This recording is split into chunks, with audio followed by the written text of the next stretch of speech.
Hey folks, welcome to my attic at 2 o'clock in the morning.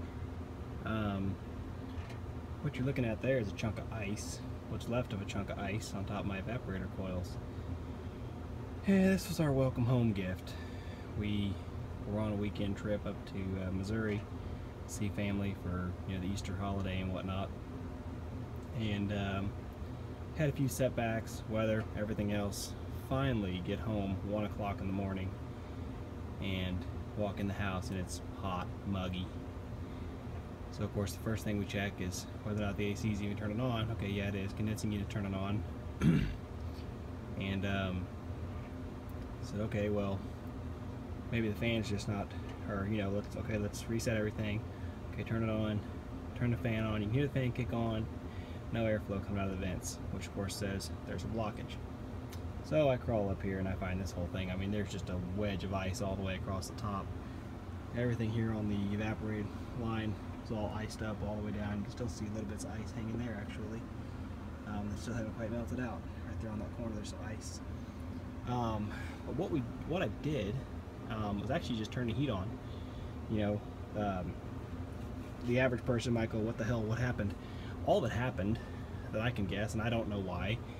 For some reason, the condensing unit outside kicked on, the fan inside did not.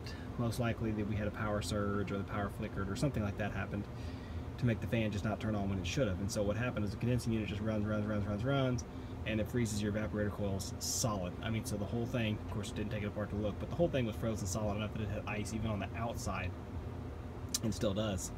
And so I just turned the heat on, which is crazy because you're like, man, it's hot outside, it's hot inside.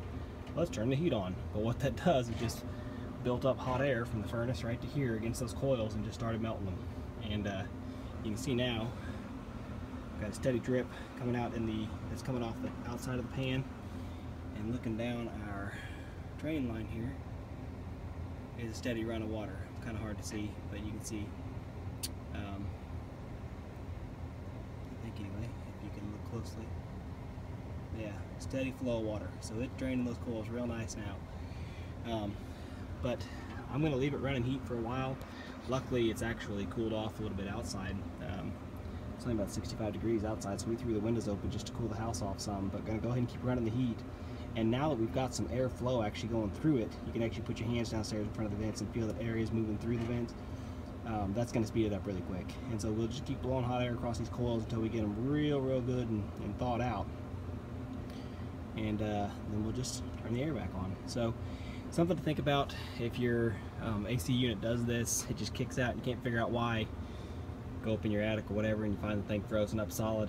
You don't necessarily have to call a repair tech right away. It could just be a glitch, your thermostat or something like that. Definitely worth a shot. So we'll let her thaw out here, and I don't know, it's 2 o'clock. I'm pretty doggone tired. I don't know if I want to stay up long enough to try to flip it back over to AC. I'll probably just let it run all night long on heat, just so I know it's good and thawed out and dried out, and probably flip it over to AC in the morning and see if everything works. Anyway, just wanted to share that. Worth a shot before you go and spend money on a repair tech to come out. You might have just froze up.